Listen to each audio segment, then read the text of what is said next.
James. Boom. There you go. James, are you there? Yeah, dude, I'm here. All right. I don't know why I'm not hearing you properly though. Let me do a little something here. Oh, I see what the problem is. My bad. Okay, here we go. There we are. Now we're good. Yeah, there we go. Welcome into the Radio Misfits every Monday. It's, whenever. 9 o'clock, typically Monday, Tuesday, Wednesday, Thursday. But lately, not so much Thursday because of football. And not so much Monday last night because of baseball. Baseball, James, not hockey. Baseball occurred yesterday. Had all the kids in a tizzy. Mason's in a baseball league game now. Yeah, that's exactly what it is, James. It's your defiance here. I understand it, and I broke it down a bit. It's because, well, you missed it. This is something you never saw it coming. You weren't there with some of us who predicted this very early in the season. As a matter of fact, some of us on opening day predicted this. This is something that blindsided you. And you're a busy man. You got a huge family. You're distracted by things. And now you're seeing that the world around you is all a tizzy with this very news and the excitement surrounding the Rangers. You're feeling left out. And the only way that you as a man know how to deal with that emotionally is to lash out. Do I have you right? Do I have you pegged? No, you're mistaken antipathy for apathy, because I am apathy. I don't wish anyone ill will. I just, go away. Well, let me ask you this then, because you're a lifelong Texan, so you grew up in Tyler. Are you not a fan? Do you not by default root for Dallas teams? Are you closer to Houston? I guess I don't know. I just assumed Tyler was Dallas, but maybe not. I mean, what is the reason why you, as a lifelong person from this region, wouldn't be freaking ecstatic that the Rangers are probably going to win the World Series, considering they're the Vegas betting favorite at the moment? Go ahead. Well, it's not that I dislike the Rangers, because of all the baseball teams, the Rangers I like the most. I just like the other teams even less than the Rangers. Okay. All right. So it is a you're sticking with it across the board. It's a baseball thing. You've never liked baseball. There was never a time when you were, maybe I was wrong. I thought you were a Ranger fan back when, you were into all kinds of sports. I know you were a Mavs fan. I know you're a Cowboy fan. I just assumed maybe I just lumped it in. This is just another example of something that I've been saying a lot. Texans aren't natural baseball people. Weirdly enough, half the major league players that are from America are from Texas, but there is just no baseball fever here. You produce the best baseball players. You produce the best white guy American baseball players. That's what Texas does. And I can say that comfortably because there's only 5 black American dudes in the Major League Baseball leagues right now. Ooh, how'd that happen? When I was a kid, they were dominant. Nope. You got Tim Anderson. You got the dude in Brantley. You got Michael Brantley. That's it. Yeah. There are no more Dave Winfields and Reggie Jacksons and Ricky Hendersons. Yeah. And Bo Jackson and Ricky Henderson and Deion Sanders. Right.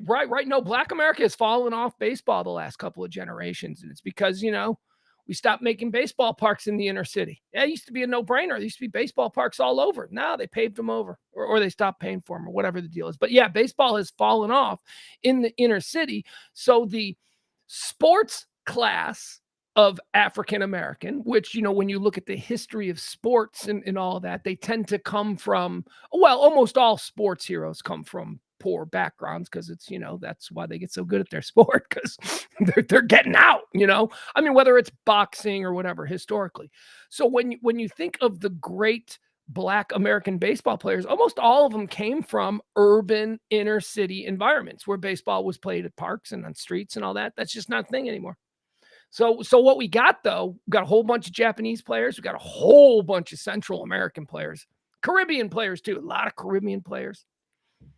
And some white dudes from Texas. That's basically Major League Baseball. That's it. Well, my baseball interest has already peaked and is on the anti-climax phase, because Rangers versus the Astros in the ALCS, that's as good as it gets for Texan fans. And, when I was a kid growing up, I did have the fingers crossed dream that every year the World Series could be the Rangers versus the Astros. Now that's not even a possibility. So I will say I watched about half of the game last night. Just a good half. The good, which was, well, I guess the whole thing was good, but I mean, did you watch the end? I would call the good half the end. No, I didn't really watch the end. I turned it on, I think, and it was pretty early on in the game because it was on where wherever we were earlier, we had to like go out to eat or whatever. And so when we got home, we watched a little bit of it. And no, we weren't out to eat. We were Atticus had soccer practice. Anyway, that's neither here nor there. I got to see some dude come in, France, the pitcher France. Yeah. Boy, he just got lit up. Sure You know, did. They I, all I Javier in the first inning. Yeah. They were all getting lit up. It was beautiful. The Astros had nothing. well, I don't know. At what time did they start switching out pitchers every 3 innings? Oh, well, it was Javier who started, and he only made it 1 1/3, 1 2 2/3. I don't know. He was out very early, and they had to go to an emergency sort of bullpen thing. So right from about the second inning, I think is when I might have it wrong. Someone in the chat room probably knows better. I was watching both Monday Night Football and the early parts of the baseball game. So I didn't really dial into the baseball game until it started getting crazy. And then I was like, all right, this deserves my attention. Boy, for every like 8 Mile story where some hard scrabble kid comes up and he's got one shot to prove himself and he nails it and becomes a hero. There's like 10 guys who, work their whole life for that one shot and they get up on the mound and they just get lit the F up. I mean, dude, that was like the opposite of 8 Mile, that was like 8 centimeters. That was like, I feel bad when that happens to people because I'm sure Mr. France can pitch better than 99.9% of people who have ever lived in the history of humanity. But last you can say that about Major League Baseball. He's a pitcher for the Astros. He wasn't right. There's no bad pitchers in Major League Baseball. Right, and there's no bad pitchers on the Astros. There are pitchers who have bad nights, but you don't get to be the Houston Astros and just have trash pitching. So yeah, so that's I see that guy throw it, and I see him not react. He just already feels defeated by the sheer volume of the crack of the bat. Like I remember goofing around in Little League when you would pitch and some guy would hit it really hard. Immediately you'd swing your head around to see if it was going to be a home run, right? Did he get me? France didn't do that on a couple of them. He threw it. There was a crack and he just hung his head. Yeah, that's my favorite thing. Speaking of, speaking of, just hanging your head after a home run. The Mattress Mac story. This Mattress Mac guy. What did he do this time? I'm definitely familiar with Mattress Mac. Well, Mattress Mac is a big Houston Astros fan, as he is with all the Houston sports teams. So he laid down a little bet on his Houston Astros to win the World Series. He laid $3 million down on that. It's so cool when he does that. He did it last year. He did it the year before. He's done it like the last 7 years in a row or something. Oh, it's so much fun, this guy. But what about when he loses? We only see nationally, we only see Mattress Mac when he's strutting around and he's feeling good about it all. What about when he loses? What about when things go shitty for old Mattress Mac? Hold on, let me show you that. Here he is watching another home run that basically, oh, no, lost it. There it goes. Boom. Watching another home run. This is what it looks like. Okay, we'll make this. Yep. Okay. Here it is. There it goes. It's gone. He realizes he lost $3 million and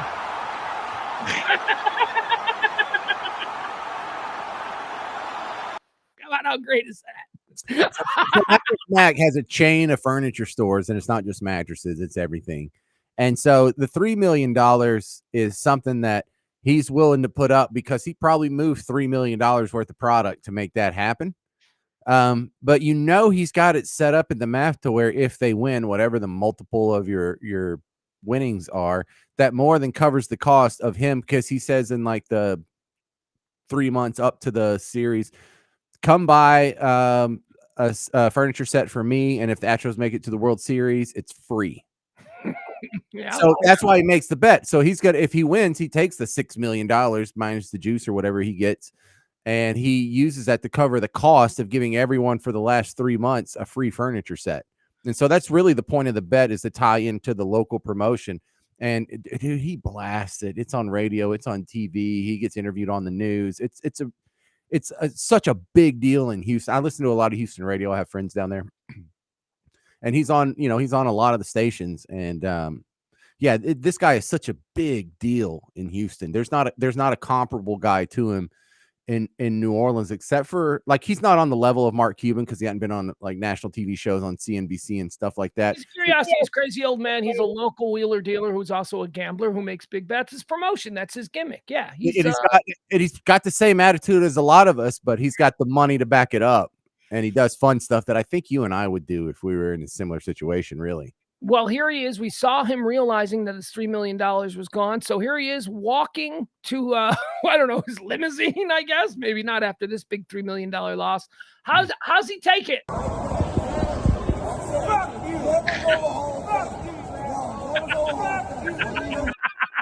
Love him. Mattress Mac. He wears it on his sleeve, baby. You know, he ain't a phony. He's going to...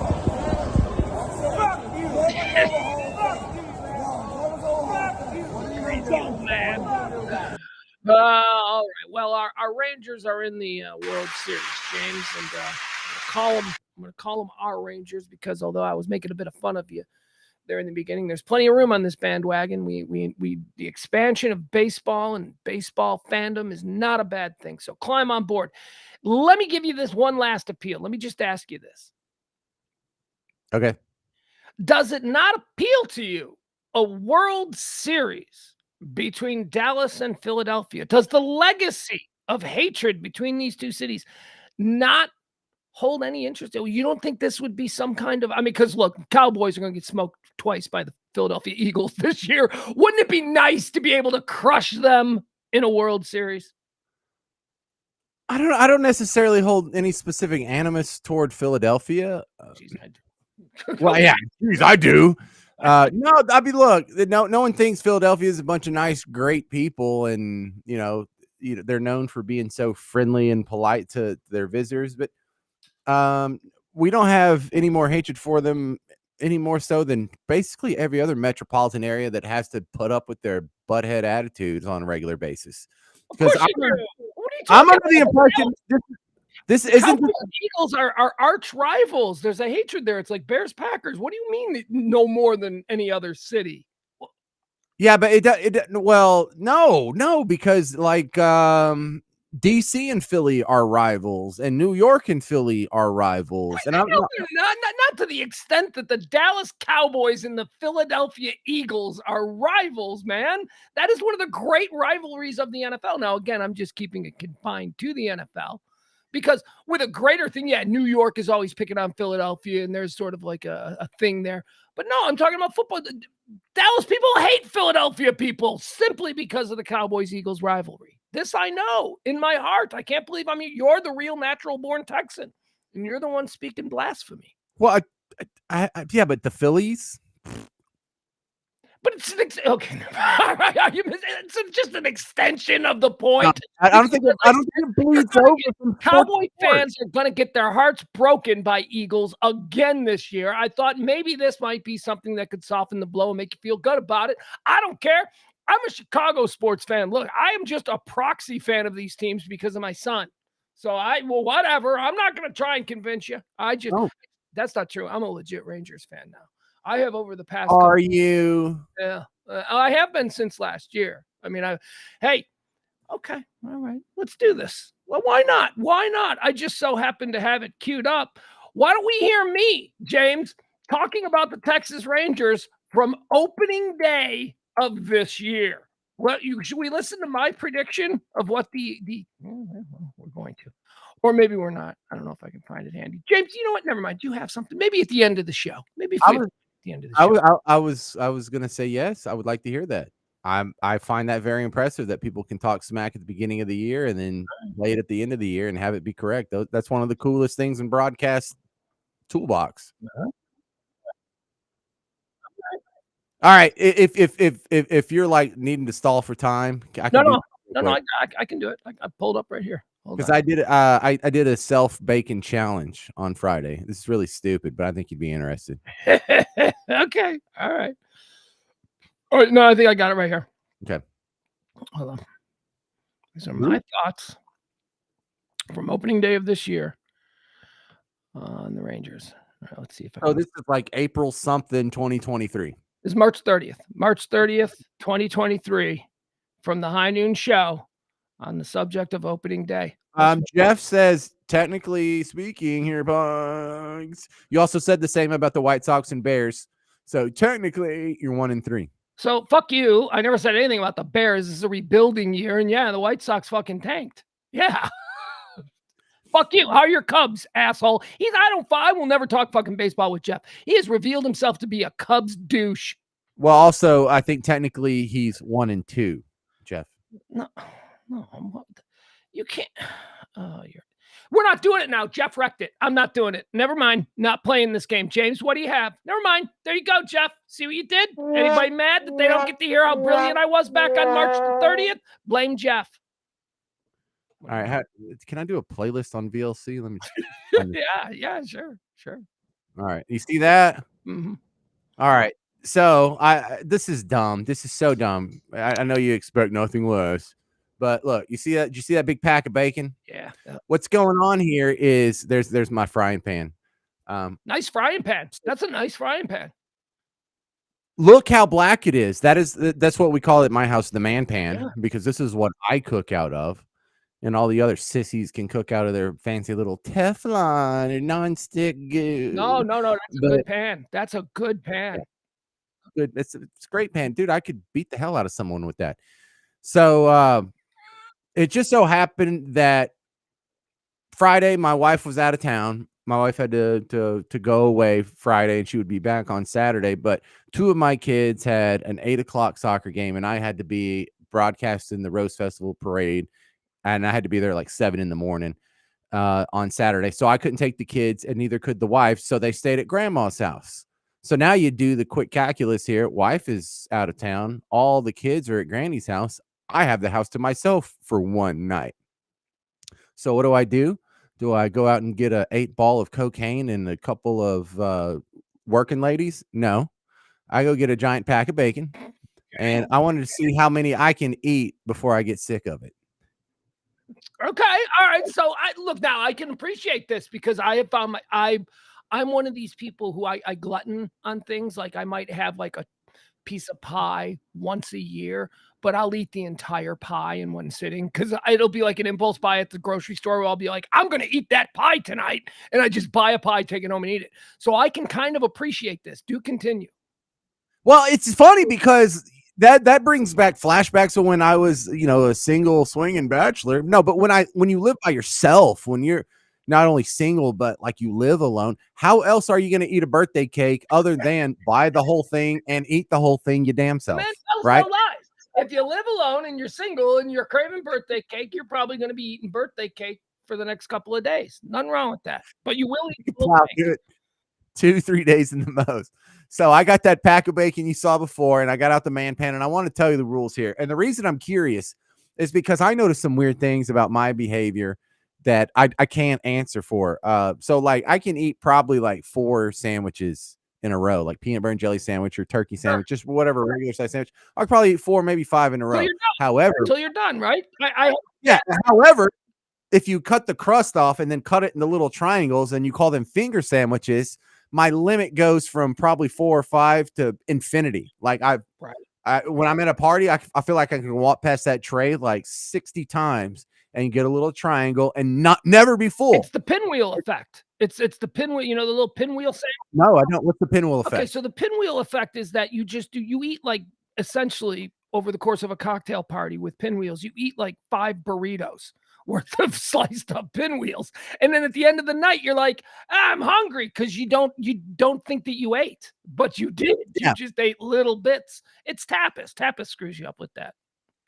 Yeah. Okay. So I have a similar phenomenon that I have noticed. If I'm at a breakfast buffet of some sort, whether it's at a hotel, continental breakfast or whatever, whenever I have access to infinity bacon and I can just go back and get more, I feel like I could eat in infinity. I like it and never gets old. Like I don't think I've ever worn out, like just gotten sick of bacon.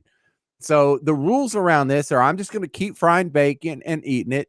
Not until I can't eat anymore. It's until I get sick of it and I don't want to eat anymore. Now I could if I was in a contest and I had to cram down bacon, or someone put a gun to my head, yes, I could eat more. Or if there was like $100 on the line, yes, I could eat more. But I wanted to see how much I could just comfortably eat before I cut myself off. So that's what this So I is. love this and I want to watch this, but I recently had an experiment. Now, it wasn't even an experiment, it wasn't intentional. It just happened. Similar thing where it's something that you really like and you're like, man, I really am craving this. I'm going to eat a lot of this. And then you eat it until the point where you're like, okay, I don't think I can do one more spoonful of this. I had that with ice cream.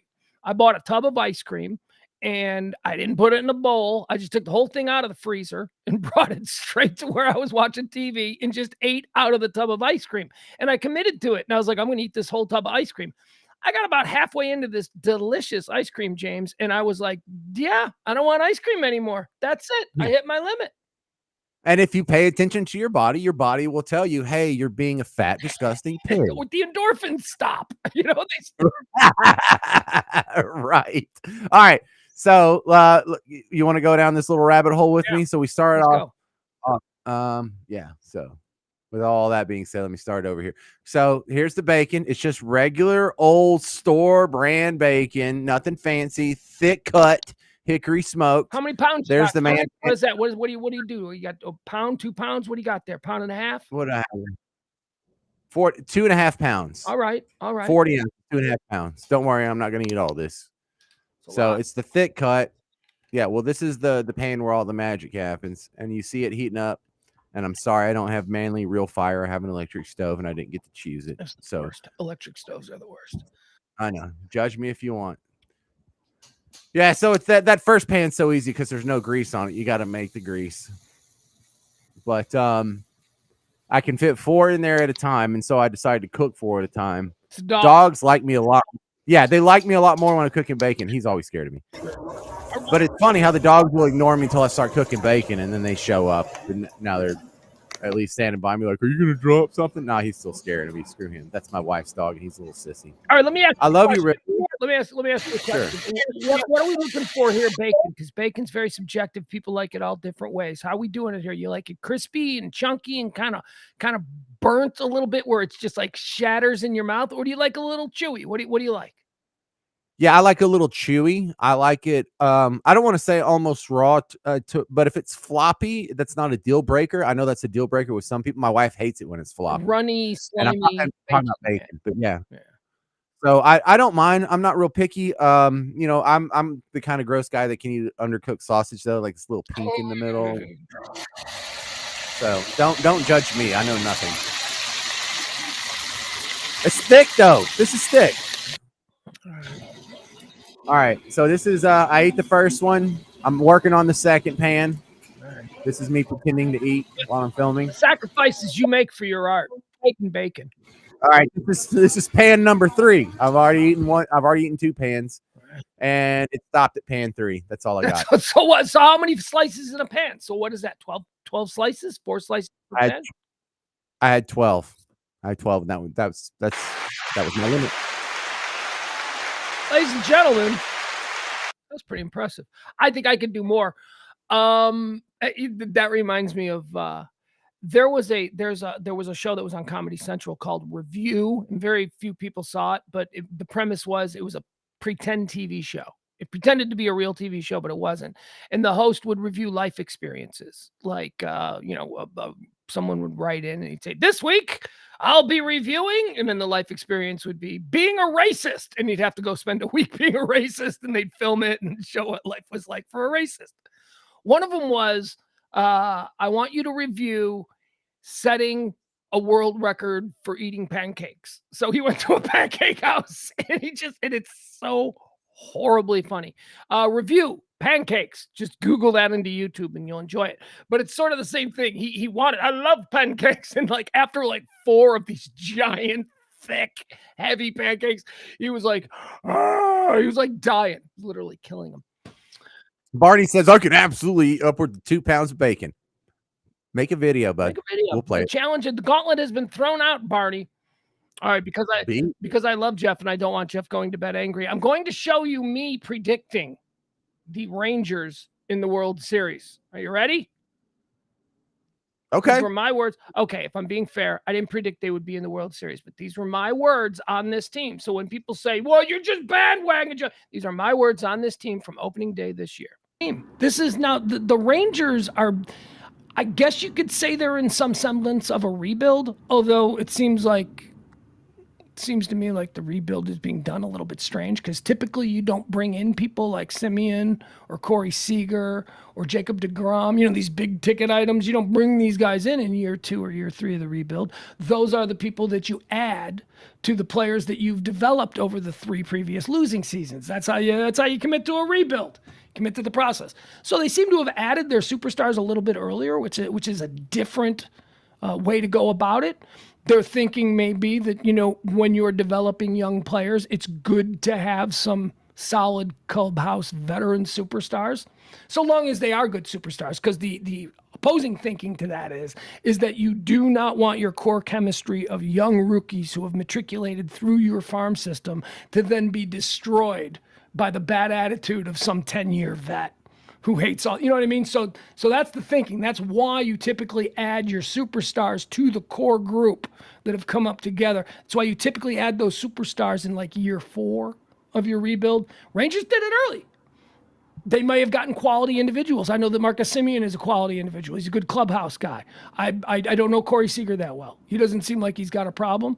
Marcus Simeon I know because he came through the White Sox system. And I remember him as a minor league player and as a guy we were very excited about. And then we had to trade him because we were desperate and we were making stupid moves. Marcus Simeon should still be on the White Sox, but he's not. Yeah, I mean, there is a reason to be optimistic about the Texas Rangers, man. John Gray, I still think Dane Dunning is going to develop into a really good 3. I mean, right now he's a 4 or a 5, but he could be a 3. I think Dane Dunning I used to think could be a 1. Because Dane Dunning, when he first emerged out of the minor leagues pitching for my White Sox, he had some stuff, boy. He had some stuff. I haven't really seen it on display with the Rangers. But, he's young. He's young, and he's got talent. I think he could be. Yeah, Gray, you got deGrom. Yeah, who am I missing? The pitching staff is strong. Bruce Bochy, you got a manager. You got a manager who you can lean on. I'm sorry. I know a lot of you sort of marginal Ranger fans have been beaten down by the last 10 years or so of just terrible baseball. And you're like, yeah, whatever, heard this before. I'm telling you, no. I'm telling you, the Texas Rangers have been quietly doing some stuff that nobody here in the market has really noticed. Like, I can tell you, baseball's a little bit different. Where I come from, Chicago is obviously a baseball city. We've got 2 teams. People are always ginned up about what's the other team doing? It's more of a thing. Very similar to the way that people are obsessive about the Cowboys here, is the way maybe baseball is treated in other cities, Chicago, New York, places where it's really a part of the fiber of the community.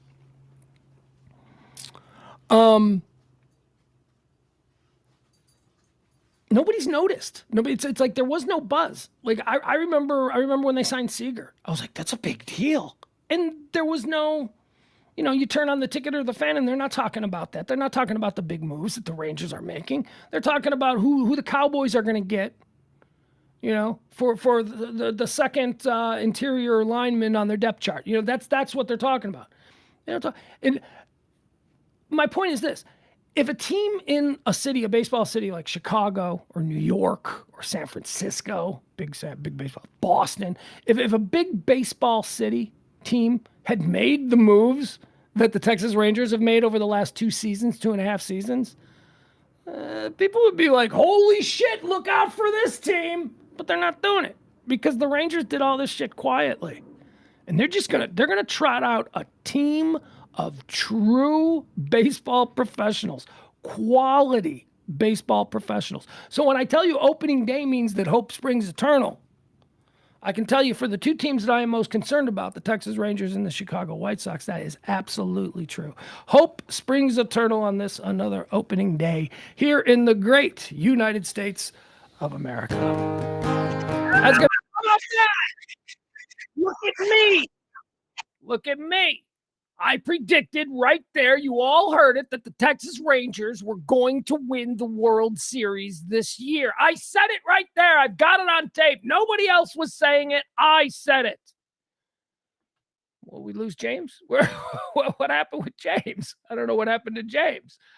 I think James got knocked off. You know what? My friend Brandon is in the chat room. We needed to talk to Brandon. So why don't we do that right now? Let me give Brandon a phone call. I got kind of pushed away on this. I wanted James here for this. I don't know where James. Oh, there he is. Oh, he's back. Okay, let's bring him back on. There he is, ladies and gentlemen. See, James, without any dispute, I went on the record and said that the Texas Rangers were going to win the World Series. I predicted it. I said those very words. March 30th. I didn't hear that part. Well, you weren't listening closely. James, one last thing that we need, a little housekeeping that we need to do today, if you don't mind. Sure. Tomorrow, there's not going to be any show. This is the last show for the week. I know. I'm sorry. I got a football game on Thursday, but tomorrow night, I got an event that I'm doing that I wanted to promote here and talk to you about. I'll do it in your name. It's a Radio Misfits event, sort of. It's going to be great. I'm going to be out somewhere, so if you indulge me, I thought maybe we could promote this on the air right now. The person you're calling? Hello. Hey, look, it's Brandon. Sunbrew Brandon. Guess who's getting back into the bikini contest game? Yours truly. Hey, Brandon. Hey. What are we doing tomorrow night? I want to make sure everybody knows. I apologize. Let me turn your show off. I was listening to it, and it's coming through my phone somehow. Hold on. Oh, yeah. Hold on a second. He's got it. Let it go on. Okay. Should be good now. All right. Sorry about that. So tell everybody, what are we doing tomorrow night? What's this big event? It's all very exciting. We've continued doing bikini contests for a while. We stopped for the COVID year, 2021 or 2020. But tomorrow night we're having a big reunion party of all the Sunbrew fans, friends, past members of BMX, bikini, dodgeball, whatever, you know.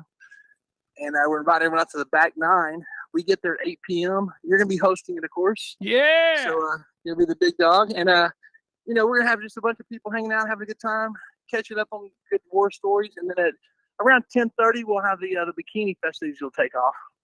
All right, so I'm gonna get out there about 8 o'clock. This is at the back nine tomorrow. It is the where's the back nine? Well, I was just going to tell you that, James. Thank you for asking. 4060 Beltline Road, Addison, Texas. That's the back nine, 4060 Beltline Road, Addison, Texas. And do you know, you want to hear something interesting? I have not done an appearance in this town in a good 10 years, and I think that there's a very good chance that the last place I did something at was the back nine. Brandon, I think that was when we were working together back then. Yeah, it probably was. And I remember you're doing the weekly show there. Mm-hmm. Big Dick Heimer was always around, and I remember like we had Ralphie May and some other people. It was pretty cool, man. Good times there. It's the back nine tomorrow night at 8 o'clock. Sunbrew, bikini contest, all the crazy Sunbrew events. We're gonna be drinking. We're gonna be watching TV. That's a draw. Come watch TV with yours truly. It's tomorrow night at the back nine, 4060 Beltline Road, Addison, Texas. 4060 Beltline Road, Addison, Texas. I'll mention that a couple more times. Maybe we'll put it on the scroll. Hey, you mentioned also there's no cover charge. You just 18, did. Oh, no, there you go. No cover charge. And all ages welcome until 10 o'clock. At 10 o'clock, it's 21 and up. That's when the bikini contest starts. Hey, let me see. I got to, let me look. I want to. Wait, is this the building where Duke's used to be? It's about a half block down from Duke's. There used to be Duke's, a Sam's Warehouse, and then the back nine. Who are these girls? I don't know any of the Sunbrew bikini girls anymore. It's been. Are these the daughters of the ones I used to know? Yeah, they'd be too old. What picture are you looking at? I don't know. I'm looking at the one you got promoting the back nine. Oh, now hold on. I'm gonna blow you away. Most of those girls in that picture could probably compete and get top 3 all day long right now. Wait a second. Is that Joe? Is that girl in the red bikini? Yeah, Joe White. She's in a Playboy appearance next week, so she must be doing something right. There's Belinda in that picture, Bethany. I don't have the picture in front of me. Well, no, the one I got, it's 2 girls. It's Joe in a red bikini, and then it's a blonde girl in a white bikini, and they're in front of a car. And it's like in front of the back nine. Okay, I don't know what you're looking at, man, so I can't say. But the flyer that's out and about has a lot of the old school girls. There is a girl competing tomorrow night in the contest who looks phenomenal, and she was in my 2010 bikini calendar, so that gives you an idea of her age. Cool. Hold on, wait a second. Maybe is this the? See if I can find the picture. There we go. Here, we'll do this one. All right, now we're seeing. Okay, now we're looking at the 5. Right, yeah, we're looking at the 5. I see Joe on the left. She's wearing a purple bikini top. I see Belinda in the middle in what would be called a key lime. Who's the redhead? James, they got one for you. That's mine. I like this guy in the comment section over, actually. I heard name is Kelsey, and she looks phenomenal. I haven't seen her in a long time, but she does look phenomenal. All right. Yeah. Well, we're not going out there for the bikini contest. That's just an added bonus. We're going out there to have some fun, and you're all invited. Come on. Well, speak for yourself. I absolutely despise seeing women objectified like that, and I may go despite the bikini contest. Well, here's what I would say to that. I have known these women, these particular bikini. I have hosted my fair share of bikini contests over the years, my friend, and I can tell you this. This is how else are they going to get $150 for rent? This is an empowering thing. That's how I look at it. None of these girls are being victimized. They all want to do it. How hard do these girls work out to look good in bikinis, Brandon? And by the way, where do you get $150 for rent nowadays? I'm just saying. I don't know. You just need a little bit extra money. Yeah, no, they're definitely. We actually, believe it or not, we are a 4-2 situation where we train them. They get great skill sets. They get communication. They get sales. All sorts of good things coming out of this. Dude, we need to talk. James, don't you think you and I need to sit Brandon down and just interview him about his lifestyle, about this weird little sort of Kirkland brand Hugh Hefner existence that he has built for himself?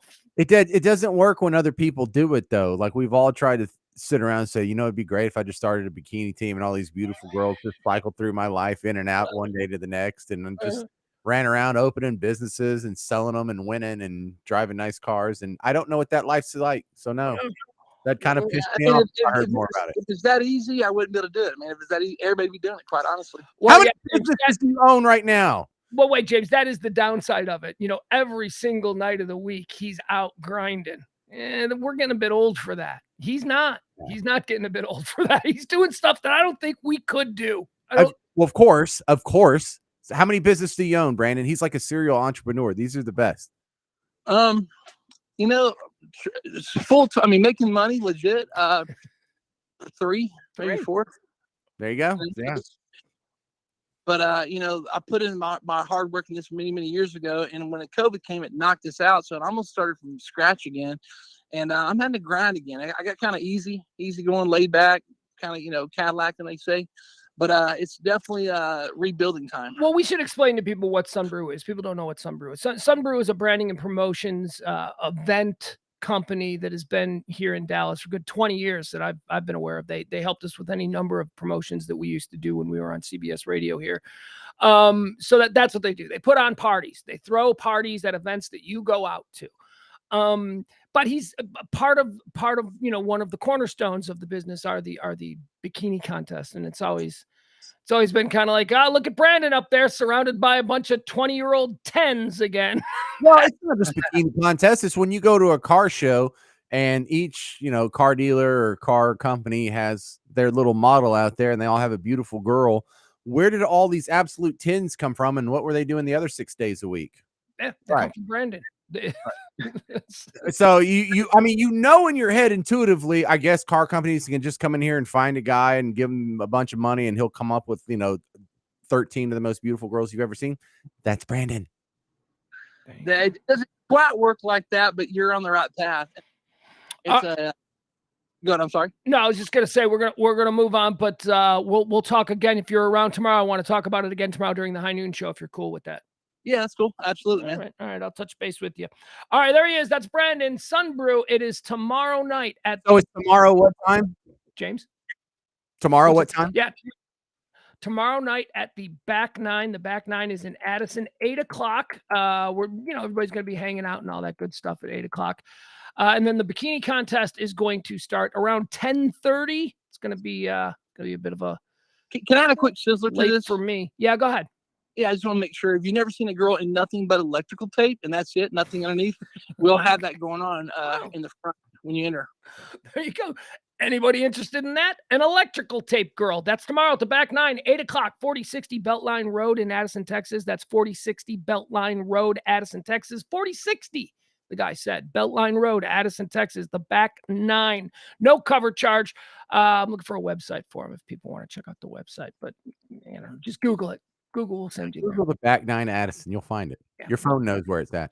All right. Thank you, Brandon. We'll talk tomorrow. Talk to you later. Bye-bye. There he goes. That's Brandon tomorrow night, the back 9.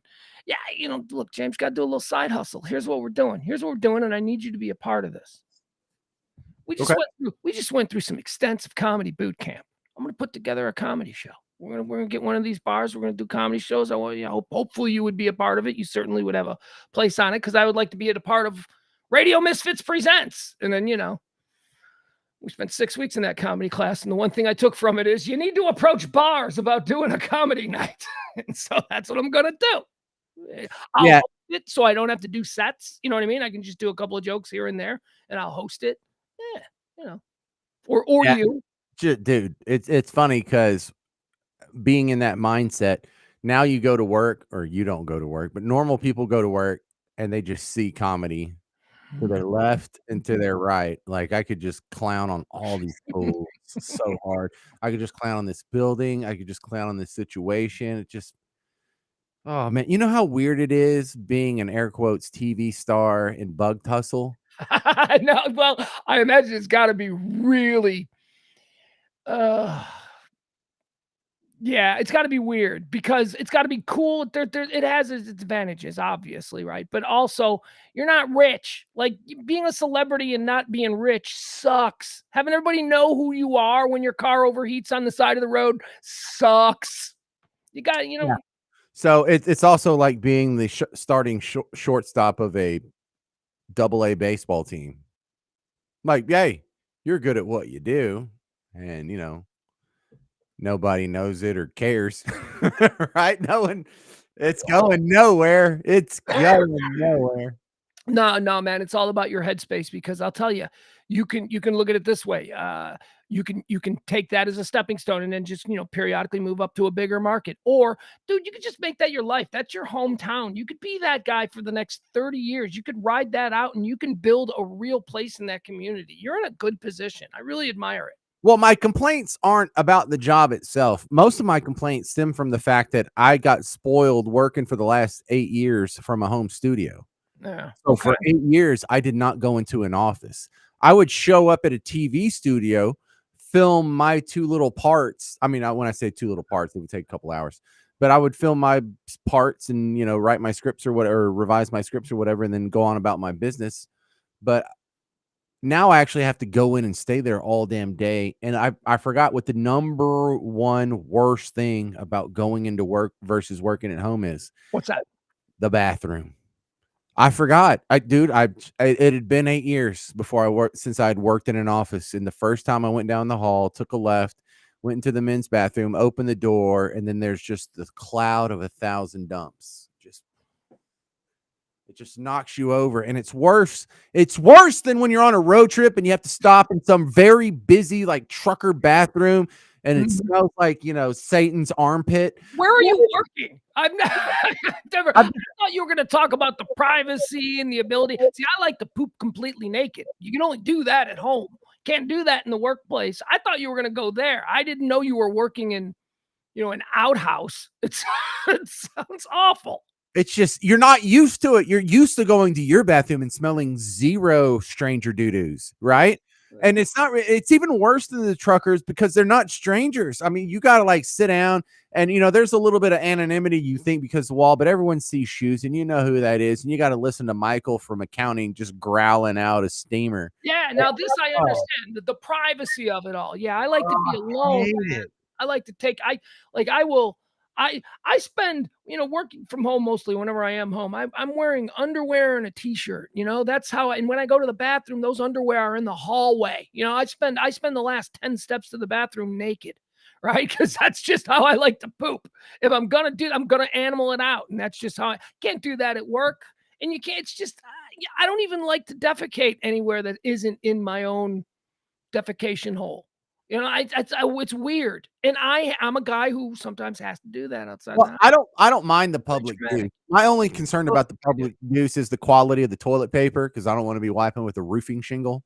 Oh yeah, yeah. That's why. But other than that, I don't mind because strangers really take all the awkwardness out of it. I don't know you, you don't know me. I'm never going to see you again, and I don't care how awful it is or what I ate yesterday, or it's not as bad as when you got to deal with coworkers like that. Public, I don't know. I haven't worked in an office in a very long time, so I've no idea what that dynamic is like. Yeah, you don't want to go back. You don't want. You can't.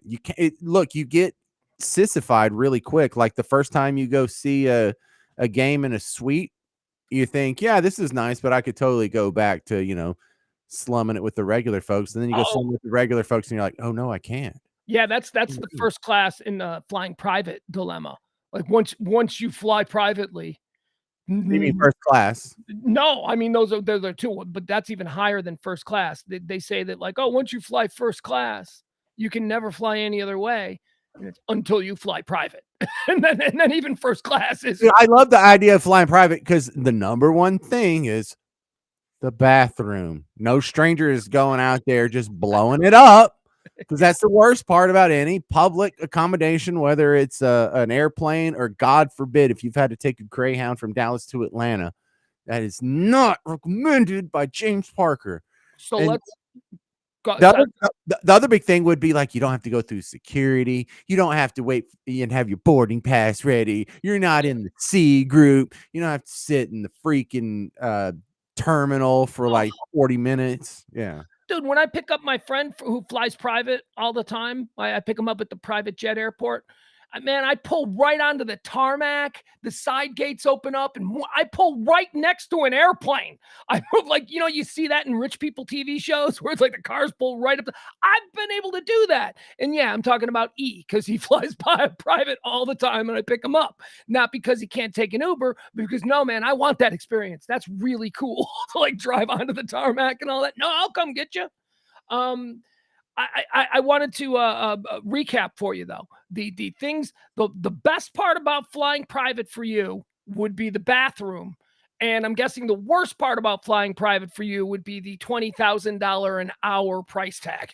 That's so. How important is the bathroom, sir? That's what I would ask. If I had the money, I'd spend it. If I had it, I'd do it. So the Celebrity's Great Dilemma, all these like Greenpeace loving, what do they call that? Global warming celebrities and all that stuff. They don't want to give up their private jets. They fully believe in the cause that they're talking about, but they don't want to give up their private jets. Yeah, and look, I remember like, was it Taylor? I think there was a picture of Taylor Swift that got passed around because libertarians are real dicky about this stuff. There was like Taylor Swift on a private jet, and her cocktail had a paper straw in there, and it's like, oh well, at least you had a paper straw, even though you're burning like a trillion tons of carbon dioxide, more so than like I'll burn in my entire life what you're doing on your day trip to Napa. This is interesting because I agree with you in theory. That's absolutely absurd. But what would it be? So what is Taylor Swift is a great example. So what is Taylor Swift supposed to do? She's supposed to fly commercial? She can't fly commercial. Think of the mayhem at the airport. No. She's supposed to have a plastic straw. She's supposed to be like, listen, okay. I don't care about the environment. All right. All right, good. Never mind. So we don't have to get into that. Yeah, we don't. Here is something that I wanted to discuss with you today because it's going around. It's trending in 3 different ways right now on Twitter, and it seems to stem from a story that went viral. Whoa. Sorry to interrupt. What did you say? Twitter? What is Twitter? Yeah, I'm not calling it whatever they want. It sounds like I'm not. No, it's Twitter. It's always going to be Twitter. What are you dug in now? What did you cash in a paycheck from Elon? Is he sending people money to start talking about X and correcting people who still call it Twitter? Yeah, carrying water for him now. Yeah, that's why I drive a 2006 Honda because I got paid off. Right. Right. It's Twitter. It's always going to be Twitter. I can deal with that. I still call it Wet and Wild. I still Texas Stadium. I'm an idiot too. Smirnoff. We're going to see a concert at Smirnoff. I mean, that's not the Coca-Cola Starplex, but it was before it was Smirnoff. It has Smirnoff. And it was like, what is it now? Dos Equis Pavilion I or have something? no idea. It's the concert venue. I have no idea. It's a great concert venue. Anyway, go ahead. So about a week or maybe it was 2 weeks ago at this point, there was a video going around virally, and it was a date that had gone wrong. It was a first date, and it was a girl who refused to get out of the car. But I know exactly what you're talking about because he took her to Cheesecake Factory, and she doesn't go to chains. There you go. Okay, thank you. So now that was like 2 weeks ago, and now today there seems to be some sort of addendum, some more information concerning that. It says here a list of places women. So a bunch of women got together, and apparently they made this list. Here is a list of places women absolutely refuse to go on a first date to, and thank you to the ladies who reached out to me for help on compiling this list. Okay, here's a list of places women absolutely refuse to go to on a first date. All right. So we know about Cheesecake Factory, right? Thoughts on that? I go ahead. That one is beyond me because I think that's a nice place. I don't know. Maybe look, I'm pretty sure she's fronting. Like she's not really that high class and high society that she's above a Cheesecake Factory. But if she really is from a nice neighborhood and she eats at nicer places than that on a regular basis, and maybe some guys just slumming her down to the Cheesecake Factory. I don't know her situation. So she could be well within her rights or means or whatever. She could be the daughter of, she could be Siobhan Roy from, Succession. If she's one of those people, then fine. She's I doubt that's the case. Yeah. I would like to go in and say I'm just not blanket blasting anyone who says I'm above a Cheesecake Factory, because Taylor Swift is above a Cheesecake Factory. Siobhan Roy. No, she isn't. This is what my pushback is. The Cheesecake Factory is a nice restaurant, man. That shit, there isn't anything on that menu under $22. Well, hamburgers and stuff. You can't get out. That place is expensive, and they've got a huge menu, and it's beautiful. There's one in Stonebriar. You're making it out to sound like it's a Church's Fried Chicken. There is a Cheesecake Factory in one of the fanciest malls in North Texas. So I don't know. I don't get it. I'm just saying there's like a 1%, maybe a 0.5% chance she's legit, but there's a 99% chance she is just stunting for the camera, and she doesn't live up to that level of hype. First off, baby, you're not that hot. You not at all. No, you should be happy with Cheesecake Factory, and and he seemed like a nice guy. You should be so lucky as to have someone like that. And let me tell you what just throws me against her in the first place. Again, not 100%. There's 1%, maybe a 0.5% of me that thinks that this may be legit. But the fact that you're setting up the video in the first place and not talking to the guy you're on a date with, but talking to your TikTok audience or whatever whoever she thought she was talking to, horrible red flag. You're just going on this date for content. And because the people that you are showing off for are more important than the guy you're on a date with, that is a huge red flag. If I saw a girl do that with me on a first date, I'd be like, turn that off, please. I'm just asking you, just as common human decency, please turn that off, and I will take you home right now. Oh, yeah, no, that would be a deal breaker. That would be like, what? Oh, you're one of these Instagram weirdos? Nope. First of all, what am I doing dating a 25-year-old? I mean, I should be. And if you're an age appropriate woman that I'm on a date with and you're doing the Instagram thing, ew. Weird cougar with her Instagram account. All right, James, I'm going to give you 3 more. We know Cheesecake Factory. Here are 3 more on this list. This is a pretty extensive list. I'll rattle these off. You're not supposed to take them? These are places that you should not take. Here's a list of places women absolutely refuse to go on a first date: Applebee's, Chili's, Chipotle, Olive Garden. James? Yeah. So I consider Applebee's, Chili's, and Olive Garden to be different siblings of the same restaurant family. Aren't they owned by the same company? Sure. You could throw a TGI Fridays in there too if you wanted to. The same kind of low, fast, casual dining experience. Yeah, perfect description. I like that. I kind of agree with that if you're a woman, because if you're supposed to be being impressed and like your first impression of a guy, where's he going to take you? He finally, gets the courage to ask your number and then to call you and then to set aside some time, and he's going to spend his own money or whatever, and he's going to take you to where? Applebee's. the hell? Okay, so look, what are all of these women? All these women in Manhattan? Is that what's going on here? Because in a great portion of this country, if you ain't going to Applebee's, Chili's, Chipotle, or Olive Garden, you ain't going out. Those are the only restaurants that I'd say 80% of rural America has. Those are chains. This eliminating them because you know what I mean? Yeah. Okay. Don't have choices. They're fine. If you're trying to impress somebody on a first date, no, probably not. Go with the white linen tablecloth plate. That's where you go if you're trying to impress somebody. But if you just want to go out and get to know somebody, go to Chili's, get some wings, have a beer. I'm really impressed you have that perspective. I think maybe you've been hanging out with me for enough time that you realize that for most of America, Yeah. that's one of the best options you have in town.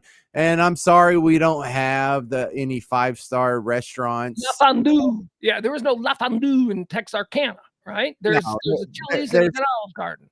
Right. In Jacksonville, Texas, or in Paris, Texas, or in Sulphur Springs, Texas, or in the place where, I would say more than 50% of America lives. These places are acceptable. It's snobbery to suggest that they're not. Well, it's not that it's snobbery to suggest that it's that, bitch, you don't have anywhere to go in most of America.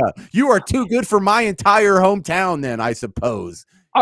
Let's run through some more of these because I want to get this is an extensive list and we're only at 6. There's 30. So we won't go through all of them, but I want to pick your brain on some of the other ones. The movies. Okay. Again, this is a place. It says here is a list of places women absolutely refuse to go on the first date. Movies, James. Why? Now, I happen to agree the movies are a terrible first date, but what do you think? Well, movies were a good first date when you were in school and bug tussle and you saw the same 60 people every day of your goddamn life. So you know who the hell Misty is, right? You don't need to talk to her anymore. You know her sister, you know her older brother, you know her parents.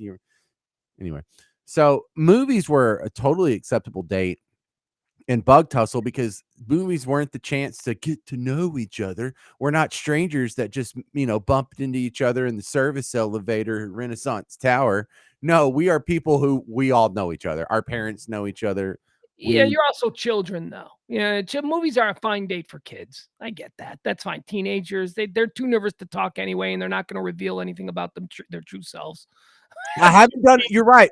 I haven't done many movie dates as an adult, and it's always been kind of weird. Like there was this when I first started working with you, there was this cougar I hooked up with who was like 37, which was really old at the time because I was 25. Now that's great. It was so great. She literally came and picked me up, and we went to see Napoleon Dynamite in that theater in Valley View before it got knocked down or whatever. Mm-hmm. So we went to the movies and that turned out great. There was also this other time where Ryan that was running the what's the indie theater, not the one not in Mockingbird Station, but over like Alamo Draft House. No, I forgot what it's called. It was by Nikita. Remember where Nikita was? Yeah, I know what you're talking. I know exactly what I can't think of the name. And Ryan, I even remember the guy that ran the place. We used to go over to that movie theater too. What movie theater? Magnolia? Maybe. I think that's it. I think that is it. Yeah. I think it might be the Magnolia. So it's so he even reached out one time during the show, and he called in and helped us out on a show. And then when I was screening, I was like, "Hey, thanks, they're done with you," because it went to commercial. He was like, "Listen, man, I'm not kidding. If you want to come see a movie at like midnight and bring a date, and we're just cleaning up the concession stand and whatnot for like an hour after the movie's closed, I'll let you watch something with a date." So I got a really hot girl. And I took her on a date, and I got a bottle of wine, and we snuck in a couple of, plastic cups, and we had the movie theater to ourselves. And it's like, okay, Elvis, that's a little bit disingenuous to what we're talking. Yes, that is a great first date. You get the whole place to yourself. The whole reason it's not a good first date is because you don't have it to yourself and you can't talk. But if you got right, but my point is, do you know how that date worked out? How? She married Eric. That was Melissa? wait, are we not? Yeah, that was Melissa. Wow. Wow. You took Melissa on an Elvis date? And then she broke our boy Eric's heart. That's okay. He rebounded better. Hey, she broke mine first. Well, and she destroyed him, and that's okay because he landed on his feet, and he is way better off now. All right, let's move on. So movies not so good. How about Your House? Yeah, that's a no-brainer. Oh my God. Well, that's almost rapey. Like if a guy is taking you on a first date to his house, don't go. Okay, so again, here's a list of places women absolutely refuse to go on a first base. Your house or a first date. Your house. Any fast food chain. Well, yeah, obviously. That's Well, I don't know. Like if you just took her to like an awesome concert and then an after party on the way home, you get some Whataburger. Oh, that's different. Again, that's different. You're being, Okay. it's just, come on, baby. Then we're I going agree. out. She gets stressed out and you take her to Taco Bell. That's, no. Yeah, I agree. All right. So how about, all right. So here's a couple more restaurants I'm going to throw at you. Buffalo Wild Wings, Wingstop, Red Lobster. Get over yourself. Really? Buffalo Wild Wings? Are you kidding me? Let's go. We'll get some wings. We'll watch a game. That's a fun place. Well, I have some friends that are going to be there, and you can meet my friends and their girlfriends and wives or whatever. No. That's not a first date. You can't do that. That's a terrible idea for a first date. You don't bring a first date to meet your friend. That's a terrible position, man. No. This is something perfect for like this Friday when it's going to be game 1 of the World Series, and when I get off, I'm already meeting like 4 of my friends, and that's a hangout. I don't think that's a first date. I think the first date is, hey, I had fun with the hangout. Maybe you and I should go out and do something. You're right. I am kind of overlapping in the Venn diagram with hangouts and first dates, but I like the idea of a hangout as a first date. In fact, the first air quotes date I had with the woman I married was more of a hangout. Yeah. Jeff Ballard says Red Lobster has gone downhill since the pandemic. I have never been to a Red Lobster. Man, I love Red Lobster is one of those like we have one in Bug Tussle and it's a treat. It's we had I grew up on the south side of Chicago. We had a bunch of Red Lobsters and white people didn't go to them. That's just a fact of the way. Black people. Red Lobster was a black people south side of Chicago restaurant. And I always wondered, what is up with that? And I have to go to the store and I have to buy that batter mix for those Cheddar Bay biscuits because they're so good, but I've never had them at Red Lobster. Okay. Well, I can confirm that here in Bug Tussle, Red Lobster is a big hit with the brothers. And it's not just like the Tyler Red Lobster. When I lived in Longview, there was a Red Lobster around the corner from where I worked. And we went there on quite a few occasions because it's kind of fun place to hang out for like sporting events or whatever. And it was really popular with the brothers there too. I didn't know it was national at this point. And I can't blame them because, it's not like a ghetto-y place that's, just blasting Fetty Wap out the speakers. That's a decent little place. I think they have good taste in food.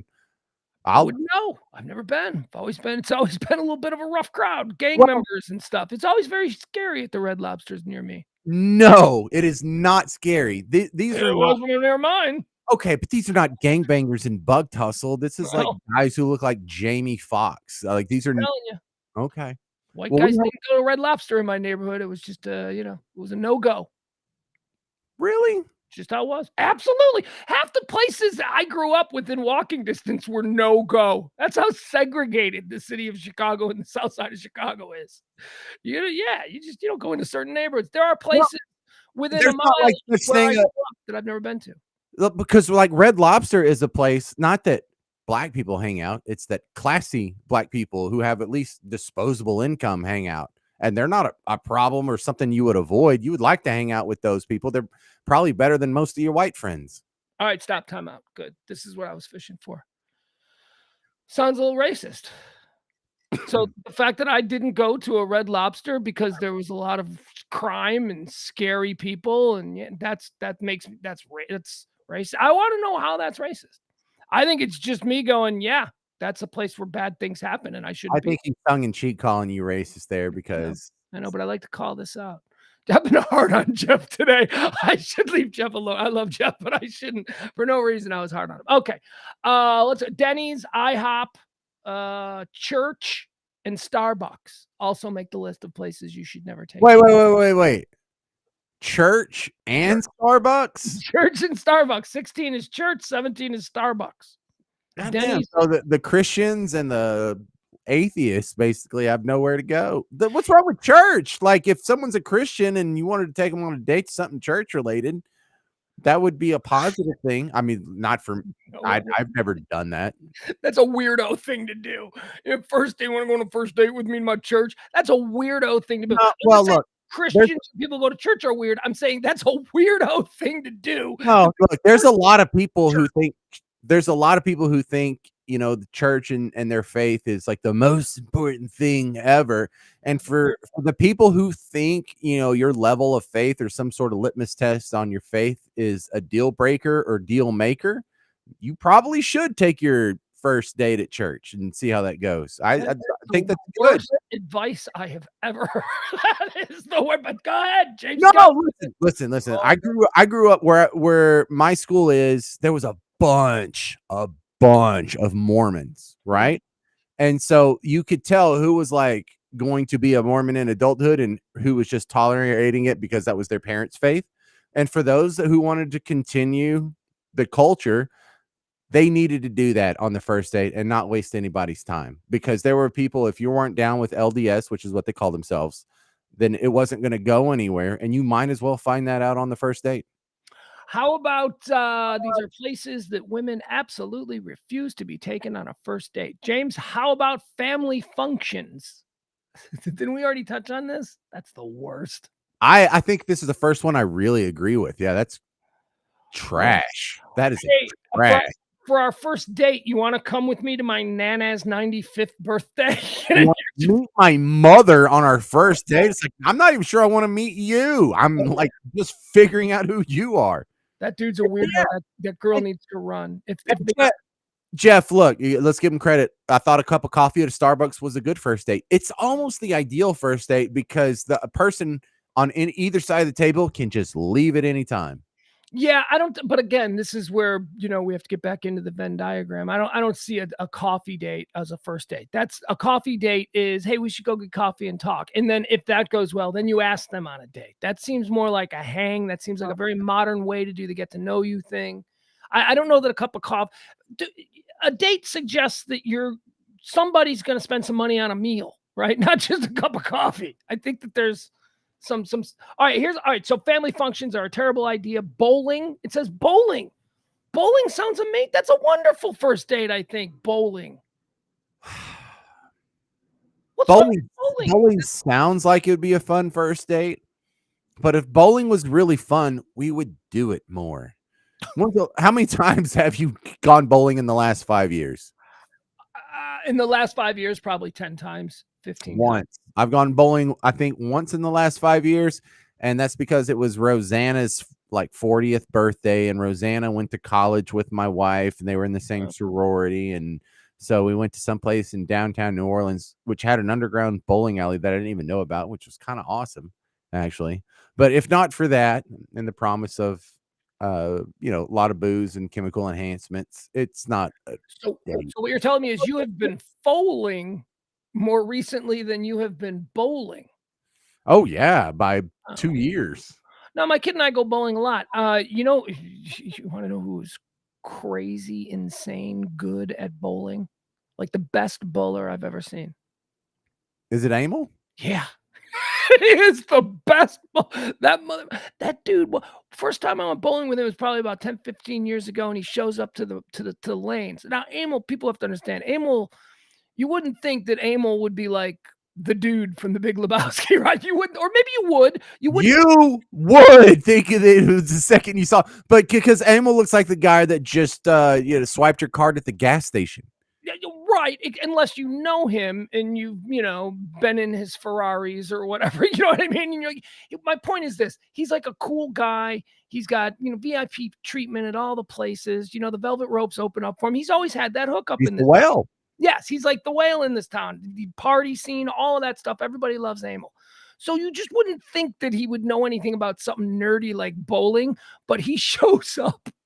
Dude, he shows up. He's got his own ball. We're all just going bowling because what do you want to do today? Let's go bowling. He shows up with his own ball. He shows up with his own gloves. He pulls his ball out, and it's like the globe of the earth, and it's like, I don't know, it's just gorgeous. He's wrapping his hand. He's doing the whole, and then he's just like strikes. I'm like, what the hell is this? I go, what you're a bowler?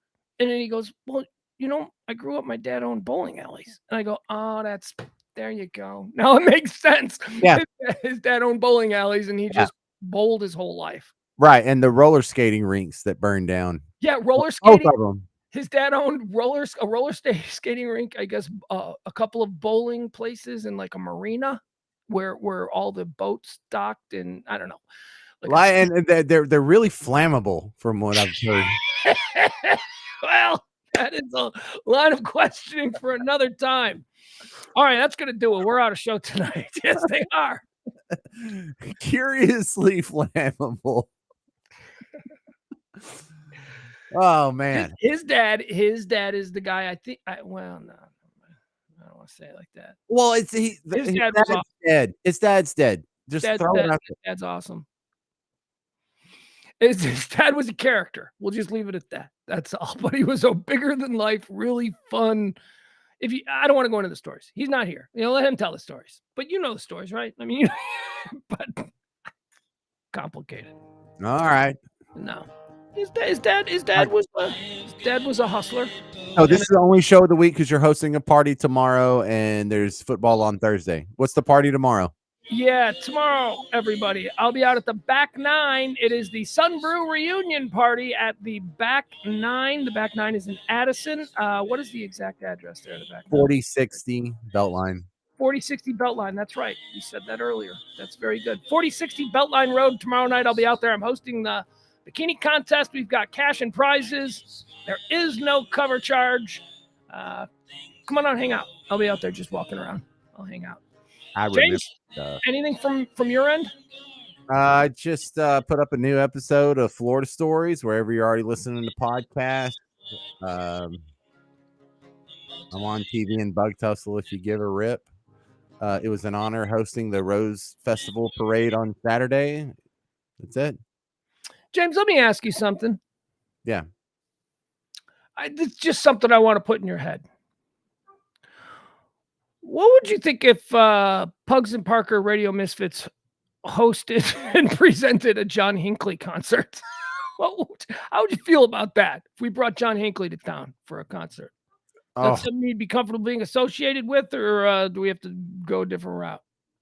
Well, I can't wait because anyone who is abrased by this idea deserves to be abrased, and I want to be the sandpaper. So. Okay, good. As long as you're okay with it, because love it. There's an opportunity to be a John Hinckley Christmas is what I'm thinking. I'm not kidding. Doesn't he live like within a mile of you? No, I think he's in Highland Park, isn't he? Born and raised. He's born and raised here, so it will be his homecoming show. We'll bring him back. Because here's the thing, we've got a venue, and we're looking for a one-off event that we can put in this venue that'll get us all kinds of attention, but will also be something fun that people might enjoy. I can do 6 minutes of stand-up on the new situation at work. Yeah, so can I. And you'll bring your guitar, so you'll do your funny comedy songs, and you'll be all mic'd up and all that stuff. Yeah, let's do it. I'm thinking about how I'd like to have Amanda French. What if we could get but what if we could get like Jared and Eric from Bowling for Soup and John Hinckley and maybe Witch Kitty. I don't know. Call Vaden. We'll call Vaden. Hey, you want to get the Toadies together and play a charity event for John Hinckley or with John Hinckley? I don't know. Look, it's just an idea. But I didn't want to spring it. I thought I'd ask you live on the air to see your reaction because I'm down. I'd drive up to Dallas for that in a second. Well, 2 hours. 2 hours and whatever it takes. All right, there goes James. We'll see you tomorrow for the High Noon Report. I am Pugs Moran. He is James Parker. We do this Monday through. Okay, so no more shows this week. I'm sorry. 9:00.